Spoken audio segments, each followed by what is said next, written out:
पहले बात इजराइल और हमास की अगर की जाए, यहाँ पर क्या स्थिति बदल सकती है और स्थिति किस वजह से बदल रही है। खासतौर से अगर हम बात करें इजराइल और हमास के बीच 21 महीने की जंग के बाद अब संघर्ष विराम के संकेत जो हैं वो सीधे तौर पे नजर आ रहे हैं। माना जा रहा है कि दोनों के बीच समझौते के बाद हमास इजरायली बंधकों को रिहा करने पर सहमत हो सकता है। और वहीं हमने देखा था अमेरिकी राष्ट्रपति डोनाल्ड ट्रंप ने भी इजराइल के अमेरिकी युद्ध विराम प्रस्ताव को स्वीकार करने की घोषणा उन्होंने की थी। करीब 21 महीने की जंग और हजारों लोगों की जान गंवाने के बाद आखिरकार हमास और इजराइल के बीच युद्ध विराम के आसार बनते दिख रहे हैं। अगर सब कुछ योजना के मुताबिक जारी रहा तो जल्द ही एक बड़ा संघर्ष खत्म होता दिखेगा। जंग को रोकने में एक बार फिर से नायक की भूमिका में है अमेरिकी राष्ट्रपति डोनाल्ड ट्रंप। हालांकि जब तक समझौते पर दोनों पक्ष अपनी रजामंदी नहीं दे देते, तब तक शांति लौटने पर अनिश्चितता बनी रहेगी। लेकिन इतना जरूर है कि दोनों पक्ष संघर्ष विराम की दिशा में अपने कदम आगे बढ़ा रहे हैं।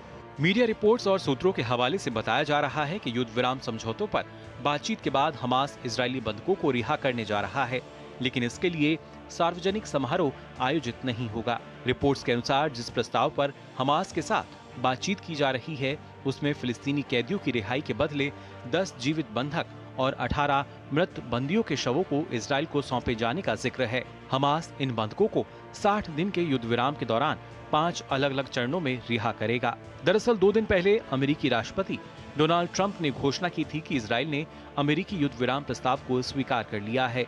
ट्रंप ने दावा किया कि उन्होंने हमास से भी ऐसा ही करने का आग्रह किया है। उधर इजरायली विदेश मंत्री गिदोन सार भी अपने बयान में साफ कर चुके हैं कि तेल अवीव जल्द से जल्द हमास के साथ समझौते पर बातचीत को अंतिम रूप देना चाहता है। गिदोन सार ने कहा कि समझौते पर कुछ सकारात्मक संकेत मिले हैं जो शांति की दिशा में महत्वपूर्ण कदम साबित हो सकते हैं।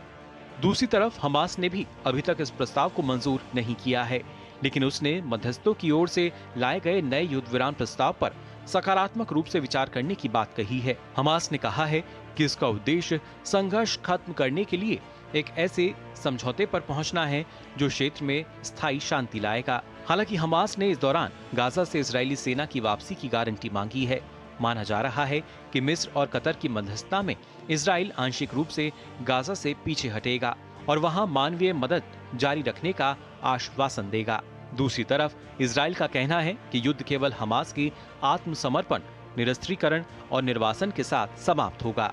माना जा रहा है कि अक्टूबर 2023 में हमले के दौरान हमास के आतंकवादियों द्वारा अपहरण किए गए 251 बंधकों में से 49 अभी भी गाजा में हैं, जिनमें से 27 के बारे में इजरायली सेना का कहना है कि वे मर चुके हैं। दरअसल घरेलू मोर्चे पर इजरायली नागरिकों द्वारा लगातार प्रदर्शन कर सरकार पर बंधकों की वापसी और युद्ध समाप्ति के लिए दबाव बनाया जा रहा है। इतना ही नहीं, बंधकों की रिहाई के लिए अमेरिका भी इजराइल को फटकार लगा चुका है। तो आने वाले दिनों की अगर बात की जाए, किस तरीके से जो संघर्ष विराम में होता हुआ नजर आएगा या किस तरह का जो असर है अगर देखा जाए जो मध्यस्थता है उसके कारण नजर आ सकता है, इस पर हम चर्चा करेंगे। और उसके लिए एक खास मेहमान जो हैं वो हमारे साथ जुड़ चुके हैं। डॉक्टर खिनवराज जहांगीर जी हमारे साथ जुड़े हैं, पश्चिम एशिया मामलों के जानकार हैं, ओपिनियन ग्लोबल यूनिवर्सिटी से। बहुत बहुत स्वागत आपका। आपसे जानना चाहूँगा सर, क्योंकि जिस तरीके से अगर देखा जाए 21 महीने हालांकि दोनों के बीच हमने देखा संघर्ष जो चलता रहा है, और अब जिस तरीके से 2 दिन पहले हमने देखा ट्रंप ने इस बात की घोषणा की थी कि इसराइल तैयार हो चुका है, और दूसरी तरफ हमास की तरफ से भी इस तरह के संकेत मिले हैं कि जो इजरायली बंधक थे उनको वो छुड़ाएगा, उनको कहीं ना कहीं रिहा करेगा। ऐसे में क्या माना जाए, आखिर कब तक जो संघर्ष विराम के संकेत हैं वो हमें पूरी तरीके से वास्तविकता उसकी नजर आएगी? नमस्कार। देखिए, जेरूसलम में और तल अवीव में जहां मैं आज हूं, यहाँ लगभग इजराइल की सहमति आम तौर पे जाहिर की जा चुकी है। हालांकि ये घोषणा ट्रंप ने करी थी अमेरिका में, पर अब ये बात इजराइल के अंदर मीडिया ने पूरी तरह से पब्लिकली एक्नॉलेज करी है और सरकार ने इस पे अपना बयान दिया है। जो असल मुश्किल है इजराइल की वो दो हैं। एक तो राजनीतिक, जो उनके दो अतिवादी मिनिस्टर हैं नेतन्याहू के साथ इन दोनों कैबिनेट में, वो किसी तरह का समझौता गाजा में हमास के साथ नहीं चाहते। जी। उसकी एवज में कुछ अपोजिशन के नेताओं ने प्राइम मिनिस्टर से कहा है कि आप इस मुद्दे पे आपकी सरकार नहीं गिरेगी, जितने वोट आपके कटेंगे हम उतने वोटों से आपका ये बिल पास करवाएंगे। जी। तो एक तरह से अब राजनीतिक कहिए कि उसका थोड़ा सुधार हो रहा है अतिवाद का इजराइल के भीतर। हम्म। आर्मी जो है वो नहीं चाहती कि ये लड़ाई गाजा में लड़ी जाए। दुनिया और इजराइल की जो ईरान की लड़ाई थी 12 दिन की, जी। उस दौरान गाजा में इजराइल के काफी सारे सिपाही मरे हैं, हम्म। मतलब लैंड माइंस में। जी।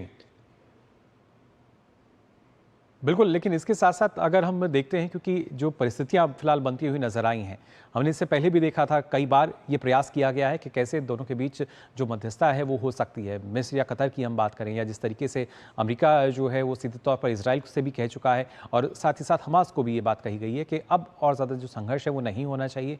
ऐसे में क्या माना जाए, क्या एक दबाव की जो स्थिति है वो भी यहाँ आप देखते हैं? देखिए, दबाव की स्थिति के बिना मिडिल ईस्ट में कुछ चीजें होती नहीं है। वो दबाव राष्ट्रों पे भी होता है, और वो दबाव जो राष्ट्रों के लिए लड़ाई लड़ने वाले ग्रुप है उनके ऊपर भी होता है।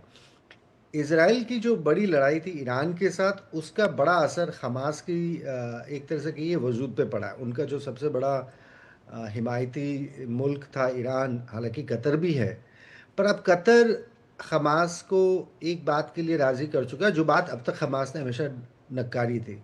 जी। हमास इस समय ये बात कबूल कर रहा है कि वो अपने हथियार सिंबॉलिक तौर पे, एक सांकेतिक तौर पे डालने को तैयार है। हुँ।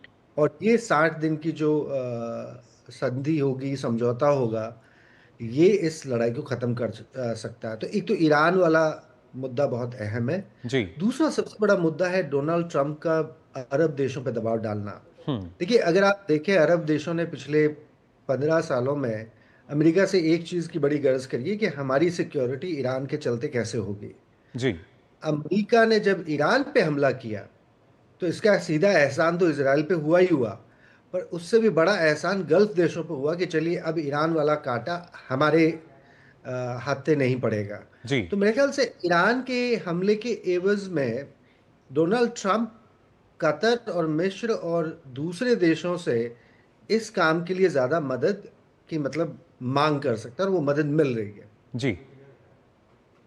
बिल्कुल, और ऐसे में जब ख़ास तौर से ना सिर्फ मदद की बात की जाए, बल्कि जो इज़राइल की जनता है, जो इज़राइल के नागरिक हैं, क्या ये भी एक वजह है कि जिस तरीके से हमने देखा वहाँ पे सरकार के खिलाफ जो प्रदर्शन हुए, या फिर एक दबाव की जो स्थिति रही, क्योंकि अभी तक सभी जो लोग हैं उनकी रिहाई नहीं हुई है, उसको लेकर भी?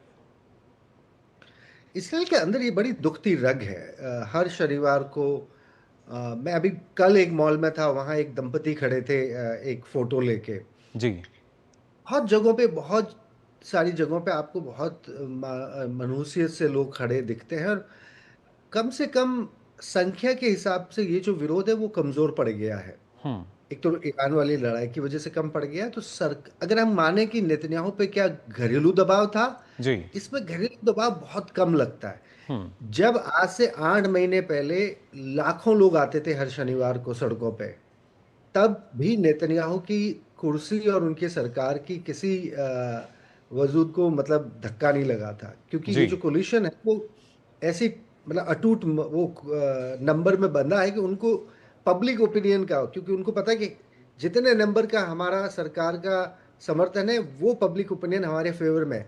जी। आप कमाल देखेंगे, कल यहाँ एक खबर ये चली कि जो इजराइल के आर्मी के घायल सिपाही हैं हुँ। गाजा में, उन्होंने एक चिट्ठी जाहिर मतलब लिखी कि देखिए, हमने अपने अंग खोए हैं या अपना जीवन खोया है गाजा में, जी। और हम सरकार से उम्मीद करते हैं कि ये लड़ाई बिल्कुल न रोकी जाए गाजा में। हुँ। तो इसराइल के अंदर जो समाज का बंटवारा है ना, युद्ध विरोधी और युद्ध के हामी, हुँ। वो बड़ा खतरनाक है। जी। और वो इस सरकार ने बड़ा भुनाया है। ये पहले कभी नहीं हुआ कि इजराइल की सेना में भी वो भेद आपको दिखने लगे कि कुछ सैनिक कह रहे हैं कि नहीं नहीं साहब, लड़ते रहिए हुँ। जब तक ये लड़ाई चल सकती है। जी।